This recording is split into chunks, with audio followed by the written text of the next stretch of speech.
எப்படியெல்லாம் இந்த மாதிரி எப்படி சொல்கிறதுன்னா கோச்சிங் கிளாஸ் இருக்கா என்னன்றது நாங்கள் படிக்கும்போது எங்களுக்கு தெரியாது. காமர்ஸ் ஸ்டூடெண்ட் ஆக்சுவலாக நீட் பற்றி எதுவுமே தெரியாது. தான் ஃபஸ்ட் டைம் நான் அவேர்னஸ் சொன்னேன். நல்லா இருக்கு இந்த ப்ரோக்ராம், யூஸ்ஃபுல்லாக இருந்தது. இதுக்கப்புறம் வீட்டில் எப்படி டிஸ்கஸ் பண்ணிவிட்டு இவருக்கு என்ன பண்ணணுன்றதுல.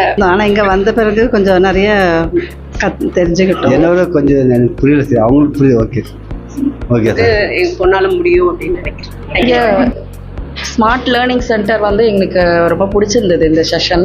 யூஸ்வலாக வந்து ஸ்டூடெண்ட்ஸ்க்கு தான் வந்து இந்த டெக்னிக்கல் செஷன்ஸ் எல்லாமே ஃபஸ்ட்டு டே வந்து கொடுப்பாங்க, அல்லது அதுக்கு முன்னாடி வந்து எக்ஸ்பிளைன் பண்ணுவாங்க.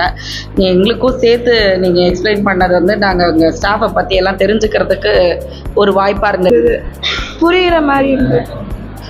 ஜெய் வந்து ரொம்ப டஃப்னு நினச்சேன், பட் வந்து ஈஸியாக தான் இருக்கும், என்னாலையும் எழுத முடியும்ன்ட்டு எனக்கு ஒரு கான்ஃபிடன்ஸ் வந்தது. இன்ஃபர்மேஷன் கொடுக்குற ஒரு செஷனாக இருந்தது. நம்ம ஜெய் நீட்டை பற்றி எவ்வளோ தெரிஞ்சாலும் அதில் நிறைய மித்து கடந்து எல்லாமே இருக்கும். ஆனால் இங்கே ஒரு ஃபேக்டாக ஒரு நல்ல ப்ராப்பர் இன்ஸ்ட்ரக்ஷனோட கொடுத்தது நல்லா இருந்தது. இந்த இன்ஃபர்மேஷன் இங்கே வந்து இப்படி கெயின் பண்ணது, அதுவும் நல்ல ஃபேக்கல்ட்டி நல்ல டீச்சர்ஸோட ஒரு கான்ஃபிடென்ட் வருது. இங்கே போய் நீங்கள் பாருங்கள், ஒரு ஃபீச்சரை பற்றி நல்லா கிளியராக தெரியும். சென்டரில் ஒரு கான்ஃபிடென்ட் வரும்.